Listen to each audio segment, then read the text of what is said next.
അല്ല, മഹാലക്ഷ്മിക്ക് ചോദിക്കാമായിരുന്നു. മഹാവിഷ്ണു തൊട്ടടുത്ത് നിൽക്കുകയാണ്. പണ്ട് കാലത്ത് ഇമെയിലും മൊബൈലും ഒന്നുമില്ല. അപ്പോൾ ദൂരത്ത് നിൽക്കുന്ന ഒരാളോടാണെങ്കിൽ ചോദിക്കാൻ പ്രയാസമാണ്. ഇന്ന് അതുമില്ല. ഇന്ന് എത്ര ദൂരത്തുള്ള ആളോട് റിയൽ ടൈമിൽ നമുക്ക് ചോദിക്കാം.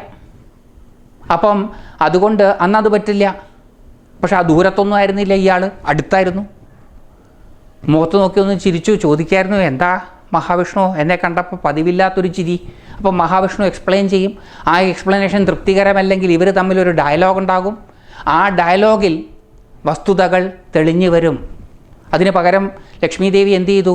മഹാവിഷ്ണുവിൻ്റെ ചിരിയെക്കുറിച്ച് ഒരു നിഗമനത്തിൽ സ്വയം എത്തിച്ചേർന്നു. താൻ സ്വയം എത്തിച്ചേർന്ന നിഗമനം തന്നിൽ കോപത്തെ ഉണർത്തി. ആ കോപം ശാപവാക്കുകൾ ഉതിർത്തു. ആ ശാപവാക്കുകൾ സ്വസുഖത്തെ നശിപ്പിച്ചു. ഈ ചെയ്തത് ശരിയല്ല എന്ന് വിചാരിച്ച് നമുക്ക് ശ്രീമദ് ദേവി ഭാഗവതം തിരുത്താൻ പറ്റുമോ? വ്യാസഭഗവാൻ എഴുതിയ ദേവി ഭാഗവതം തിരുത്താൻ പറ്റുമോ? ഇല്ല.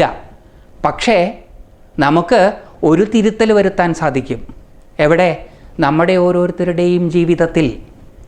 ലക്ഷ്മി ദേവി ഈ ചെയ്തത് ശരിയല്ല എന്ന് തോന്നുന്ന നമുക്കോരോരുത്തർക്കും നമ്മുടെ ജീവിതത്തിൽ ഇങ്ങനെയുള്ള കാര്യം നാം ആവർത്തിക്കുകയില്ല എന്ന തീരുമാനമെടുക്കാൻ സാധിക്കും.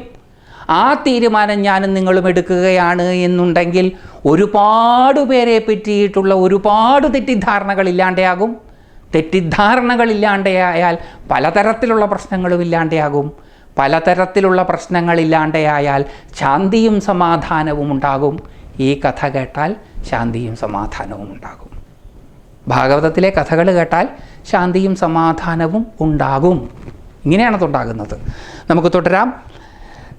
സപത്നീ സംഭവം ദുഃഖം വൈധവ്യാദധികം ത്വിതി വിചിന്യ മനസേത്യുക്തം താമസീ ശക്തിയോഗത. വൈധവ്യത്തേക്കാൾ കഠിനമാണ് സപത്നീ ദുഃഖമെന്നോർത്ത് താമസീ ശക്തിയുടെ പ്രേരണ നിമിത്തം ഇങ്ങനെ പറഞ്ഞുപോയി. അതിന് ഒരു ലോജിക്കുണ്ട്. ഇനി സപത്നി, ഇനിയിപ്പോൾ ഈ മഹാവിഷ്ണുവിന് വേറെ ഒരു ഭാര്യ ഉണ്ടാവുക എന്ന് വിചാരിക്കുക, അഡ്ജസ്റ്റ് ചെയ്യാൻ വലിയ ബുദ്ധിമുട്ടാണ്. അതിനേക്കാൾ നല്ലതാണ് വൈധവ്യം, ഭർത്താവേ ഇല്ലാണ്ടാവാൻ. മകൻ്റെ മരണം, മകൻ മരിച്ചാലും വേണ്ടില്ല, മരുമോളുടെ ദുഃഖം കണ്ടാൽ മതി എന്ന് വിചാരിക്കുന്ന അമ്മായി അമ്മയുടെ മനോഭാവം. ആ മനോഭാവമാണ് ഇവിടെ. വൈധവ്യത്തേക്കാൾ കഠിനമാണ് സപത്നീ ദുഃഖമെന്നോർത്ത് താമസീ ശക്തിയുടെ പ്രേരണ നിമിത്തം ഇങ്ങനെ പറഞ്ഞുപോയി. വന്നുപോയതാണ്. ഇതൊന്നും വേണമെന്ന് വിചാരിച്ച് ചെയ്യുന്നതല്ല. ആരെ പോലെ? നമ്മളെപ്പോലെ. ഇതൊക്കെ പ്രീ പ്ലാൻഡ് ഒന്നുമല്ല നമ്മൾ ചെയ്യുന്നതിൽ. 99% കാര്യങ്ങളും വലിയ പ്ലാനിങ് ഒന്നും ഇല്ലാണ്ട് ആ സ്പർ ഓഫ് ദ മൊമെൻറ്റിൽ ചെയ്തു പോകുന്നതാണ്. ആ സ്പർ ഓഫ് ദ മൊമെൻറ്റിൽ ചെയ്തു പോകുന്നതാണ് ഈ അബദ്ധത്തിലെല്ലാം കലാശിക്കുന്നത്. പക്ഷേ ആ അബദ്ധങ്ങളെല്ലാം വേണ്ടതുപോലെ നാം നേരിടുകയാണ് എന്നുണ്ടെങ്കിൽ ശോഭനമായ ഭാവിയിലേക്കുള്ള വാതായനങ്ങളാണ്. അനൃതം സാഹസം മായ മൂർഖത്വമതിലോഭത അശൗചം നിർദയത്വം ച സ്ത്രീണാം ദോഷാ സ്വഭാവജ. അസത്യം പറയുക, സാഹസം കാട്ടുക, ഇല്ലാത്തതു പറയുക, മൂഢത്വം, അതിലോഭം, ശുദ്ധിയില്ലായ്മ, ദയയില്ലായ്മ ഇവയെല്ലാം സ്ത്രീ സഹജമായ ദോഷങ്ങളാണ്. ഈ ദോഷങ്ങളെല്ലാം സ്ത്രൈണമാണ്. സ്ത്രീകൾക്ക് സ്പെഷ്യലായിട്ടുള്ള ദോഷങ്ങൾ എന്നല്ല അർത്ഥം. പുരുഷന്മാർ കള്ളയെ പറയില്ല, പുരുഷന്മാരെപ്പോഴും സത്യമേ പറയുള്ളൂ. പുരുഷന്മാർക്ക് സാഹസമൊന്നും, പുരുഷന്മാരാണ് സാഹസം കാട്ടുക എന്നാണ് പറയുക. അപ്പോൾ ഇത് നമ്മൾ ധരിച്ചിരിക്കുന്ന ജെൻഡർ ബേസ്ഡ് അല്ല. അങ്ങനെ ധരിക്കരുത്. അങ്ങനെ ധരിച്ചാൽ നമ്മുടെ പുരാണ ഇതിഹാസങ്ങളിലെല്ലാം ജെൻഡർ ബയാസ് ഉണ്ടെന്ന് നാം പറയേണ്ടി വരും. അങ്ങനെ സർവചരാചരങ്ങളിലും ഈശ്വരനുണ്ട് എന്ന് പറയുന്ന ഒരു സംസ്കാരത്തിൽ ജെൻഡർ ബയാസ് ഉണ്ടാകാനുള്ള സാധ്യതയില്ല എന്നുള്ളത് കൊണ്ടാണ് നമ്മളെ ഇങ്ങനെ ചിന്തിക്കാൻ പ്രേരിപ്പിക്കുന്നത്. അസത്യം പറയുക, ഇതൊക്കെ സ്ത്രൈണമായിട്ടുള്ള സ്വഭാവമാണ്, സ്ത്രീ സഹജങ്ങളായിട്ടുള്ള ദോഷങ്ങളാണ്. സശീർഷം വാസുദേവം തം കരോമ്യദ്യ യഥാപുര ശിരോസ്യ ശാപയോഗേന നിമഗ്നം ലവണാംബുധൗ. ശാപം കൊണ്ട് അദ്ദേഹത്തിൻ്റെ ശിരസ് ഉപ്പുകടലിൽ താണുപോയിരിക്കുകയാണല്ലോ. ആ വാസുദേവനെ ഞാൻ ശിരസ്കനായി മാറ്റുന്നുണ്ട്. ഇതാണ് കാരണം. യജ്ഞപുരുഷനായ മഹാവിഷ്ണുവിൻ്റെ തലയറ്റു പോകാനുള്ള കാരണം ഒരു ചിരിയാണ്. ഏതുപോലെ മഹാഭാരത യുദ്ധത്തിൻ്റെ മുഴുവൻ കാരണം ദ്രൗപദിയുടെ ചിരിയാണ് എന്നതുപോലെ ആ കൊട്ടാരം കാണാൻ വന്ന ഇന്ദ്രപ്രസ്ഥത്തിൽ ഒരുക്കിയ അതിമനോഹരമായ കൊട്ടാരം കാണാൻ വന്ന ദുര്യോധനാദികളുടെ ചെയ്തികൾ ഉണർത്തിയ ചിരിയാണ് മഹാഭാരത യുദ്ധത്തിൽ കലാശിച്ചത്. അതുപോലെ ഒരു ചിരി വരുത്തിയ വിന. അതുകൊണ്ട് ഇതാണ് കാരണം. ശാപം കൊണ്ടാണ്, എൻ്റെ തന്നെ അംശമാണ് ഈ മഹാലക്ഷ്മി. ആ മഹാലക്ഷ്മിയുടെ ശാപം കൊണ്ടാണ് ശിരസ് ഉപ്പുകടലിൽ താണുപോയിരിക്കുന്നത്. ആ വാസുദേവനെ ഞാൻ സശിരസ്കനായി തലയുള്ളവനാക്കി മാറ്റുന്നുണ്ട്.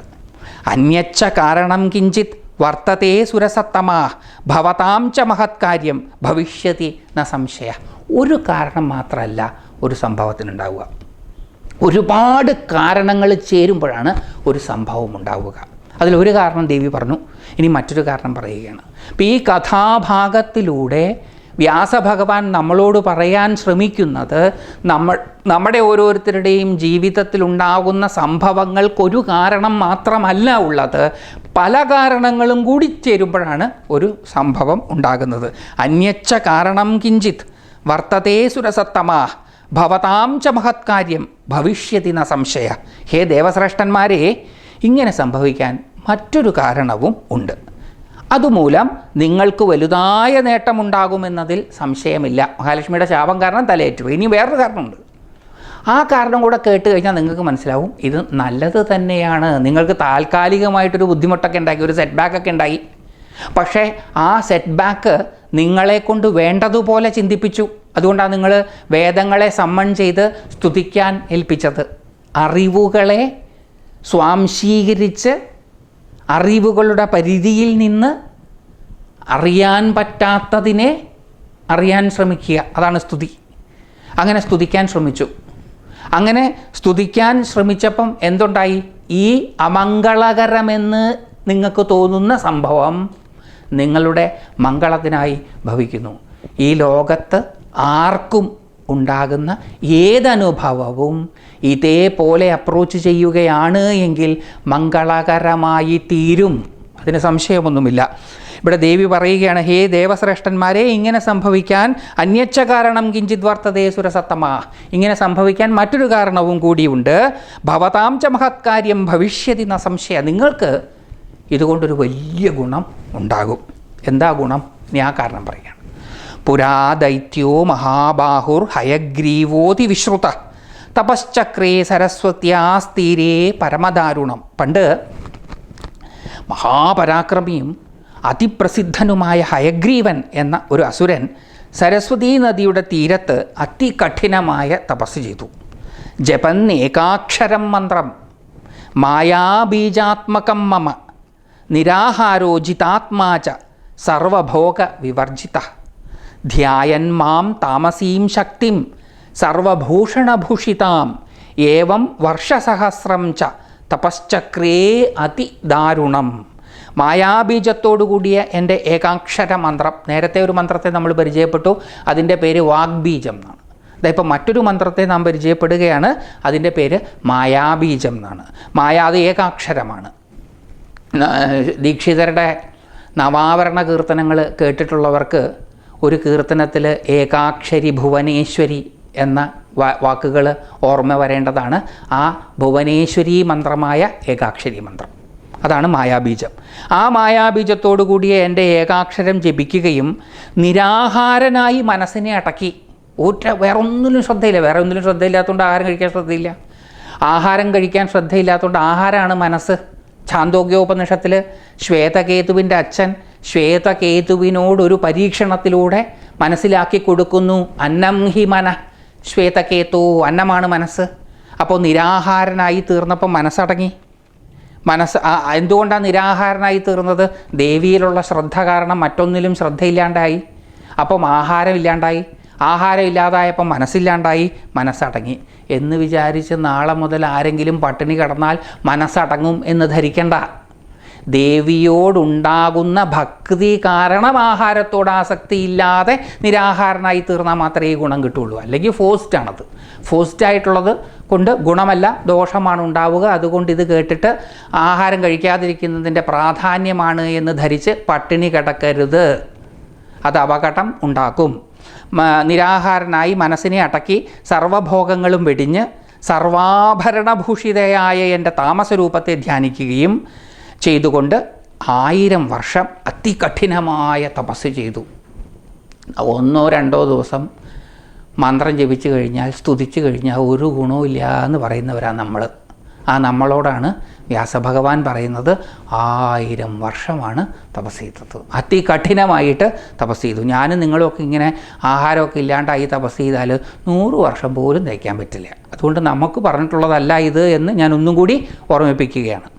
തദാഹം താമസം രൂപം കൃത്വാ തത്ര സമാഗത ദർശനേ പുരതസ്തസ്യ ധ്യാതം തത്തേന യാദൃശം. ഞാനപ്പോൾ അവൻ ധ്യാനിച്ച വിധത്തിലുള്ള താമസരൂപം കൈക്കൊണ്ടു ദർശനം നൽകാനായി അവൻ്റെ മുന്നിൽ എത്തി. ഇവിടെ നമുക്ക് വളരെ പ്രധാനമായിട്ടുള്ള ഒരു കാര്യം ദേവി ഉപദേശിച്ചു തരികയാണ്. തദാഹം താമസം രൂപം കൃത്വാ തത്ര സമാഗത ദർശനേ പുരതസ്തസ്യ ധ്യാതം തത്തേന യാദൃശം. അവൻ്റെ മുമ്പിൽ അവൻ ഏത് രീതി പ്രകാരമാണോ എന്നെ ധ്യാനിച്ചത് ആ ധ്യാനോക്തമായ രൂപത്തിൽ ഞാൻ അവൻ്റെ മുമ്പിൽ പ്രത്യക്ഷപ്പെട്ടു. വൈഷ്ണവ സംഹിതകളിൽ, പാഞ്ചരാത്രങ്ങളിൽ കൃഷ്ണൻ്റെ ധ്യാനസ്വരൂപങ്ങൾ അനന്തമാണെന്നാണ് പറയണത്. ഏതു രൂപത്തിൽ വേണമെങ്കിലും നിങ്ങൾക്ക് കൃഷ്ണനെ ധ്യാനിക്കാം. അതേപോലെയാണ് ഇവിടെയും. ഏതു രൂപത്തിൽ വേണമെങ്കിലും നിങ്ങൾക്ക് ദേവിയെ ധ്യാനിക്കാം. ധ്യാന ശ്ലോകങ്ങളുടെ രൂപത്തിൽ തന്നെ ധ്യാനിച്ചു കൊള്ളണമെന്നില്ല. ഏതു രൂപത്തിൽ വേണമെങ്കിലും ദേവിയെ ധ്യാനിക്കാം. ഏതു രൂപത്തിലും ഭാവത്തിലുമാണോ ദേവിയെ ധ്യാനിക്കുന്നത് ആ രൂപഭാവങ്ങളോടുകൂടിയാണ് ദേവി നിങ്ങളുടെ മുമ്പിലേക്ക് എത്തുക. സിംഹോപരി സ്ഥിതാ തത്ര തമവോചം ദയാന്വിത വരം ബ്രൂഹി മഹാഭാഗ ദദാമി തവ സുവ്രത. സിംഹവാഹനയായ ഞാൻ, അപ്പോൾ സിംഹത്തിൻ്റെ പുറത്താ, സിംഹത്തോടു കൂടിയാണ് ധ്യാനിച്ച ദുർഗയെ ആയിരിക്കണം ധ്യാനിച്ചത്. ആ ദുർഗാസ്വരൂപിണിയായി, അഷ്ടാദശഭുജാസ്വരൂപിണിയായി, സിംഹവാഹിനിയായി ദേവി ദയാപുരസരം അയാളുടെ മുമ്പിലെത്തി. എന്നിട്ട് ചോദിച്ചു, മഹാഭാഗ്യവാനെ വേണ്ട വരം ചോദിച്ചുകൊള്ളൂ, ഞാൻ അത് നൽകുന്നുണ്ട്. എന്ത് ചോദിച്ചാലും ഞാൻ തരും. ചിന്താമണിയാണ് ദേവി, എന്തു ചോദിച്ചാലും അത് തരും. ഇതി ശ്രുത്വാ വചോ ദേവ്യാ ദാനവ പ്രേമപൂരിത പ്രദക്ഷിണാം പ്രണാമം ചകാര ത്വരിതസ്തത. ദേവിയുടെ വാക്ക് കേട്ട അസുരൻ ഭക്തിഭരിതനായി വളരെ വേഗം പ്രദക്ഷിണവും നമസ്കാരവും ചെയ്തു. ആദ്യം കണ്ട ഉടനെ എനിക്കത് വേണം, ഇത് വേണം, അത് വേണ്ട, ഇത് വേണ്ട എന്നല്ല ചോദിച്ചത്. ദേവി പ്രത്യക്ഷപ്പെട്ട ഉടനെ പറഞ്ഞത് എന്താ വേണ്ടതെന്ന് വെച്ചാൽ അത് ചോദിച്ചോളൂ. എങ്ങനെയാണ് പ്രത്യക്ഷപ്പെട്ടത്? ഏതു രൂപത്തിലാണോ ഈ അസുരൻ ഹയഗ്രീവൻ ധ്യാനിച്ചത് ആ രൂപത്തിൽ. ഞാനും നിങ്ങളും ഏതു രൂപത്തിലാണോ ദേവിയെ ധ്യാനിക്കാൻ ഉദ്ദേശിക്കുന്നത് ആ രൂപത്തിൽ ദേവി പ്രത്യക്ഷപ്പെടും. എന്താ വേണ്ടതെന്ന് ചോദിക്കും. എന്താ വേണ്ടതെന്ന് കേട്ടപ്പം ഇയാൾ ഭക്തി പുളകിത ഗാത്രനായി തീർന്നു. എന്നിട്ട് എന്താ ചെയ്യേണ്ടതെന്ന് നിശ്ചയമില്ലാണ്ട് പരിഭ്രമം. അപ്പോൾ എന്ത് ചെയ്തു?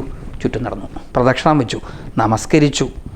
ദൃഷ്ട്വാ രൂപം മദീയം സ പ്രേമോദ്ഫുല്ല വിലോചന ഹർഷാശ്രുപൂർണനയനസ്തുഷ്ടാവ സച മാം തഥാ. എൻ്റെ രൂപം കാണുകേ ഭക്തിയാൽ അവൻ്റെ കണ്ണുകൾ വികസിച്ചു. ആരുടെ കണ്ണാണ് വികസിക്കാത്തത്? ധ്രുവൻ മനോമുഖരത്തിൽ കണ്ട ശംഖചക്ര ഗദാ പത്മപാണിയായ സാക്ഷാൽ വാസുദേവനെ മനസ്സിൽ കാണാതായപ്പോൾ ഞെട്ടിക്കണ്ണു തുറന്നപ്പോൾ എന്താ കണ്ടത്? താൻ ഏതുപോലെയാണോ തൻ്റെ മനസ്സിൽ ശംഖചക്ര ഗദാപത്മങ്ങളോടുകൂടി ആ കാർമുകിൽ വർണ്ണനെ ധ്യാനിച്ചത് അതേപോലെ അതാ നിൽക്കുന്നു. സ്തബ്ധനായി തീർന്നു. എന്താ ചെയ്യേണ്ടതെന്ന് നിശ്ചയമില്ലാണ്ടായി. എന്ത് ചെയ്തു?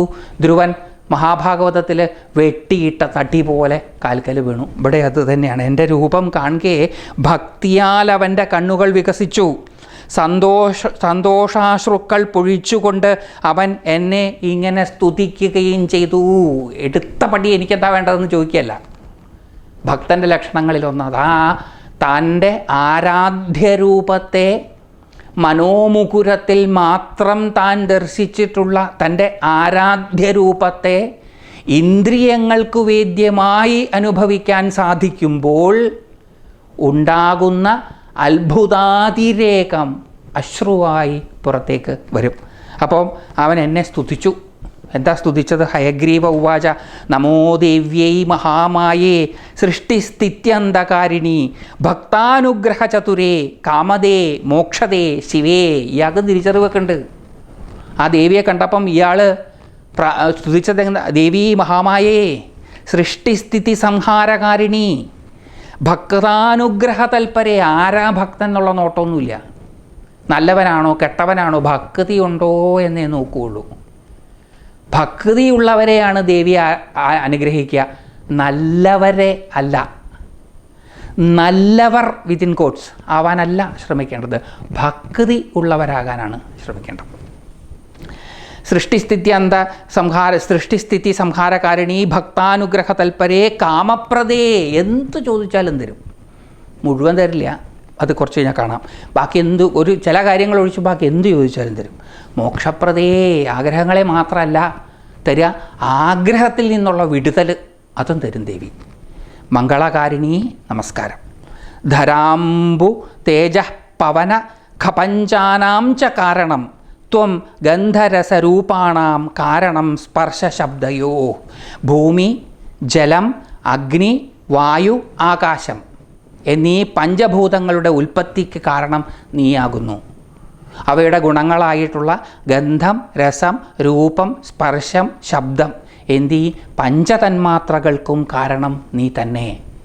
എല്ലാം നീ കാരണമാണ് ഉള്ളത്.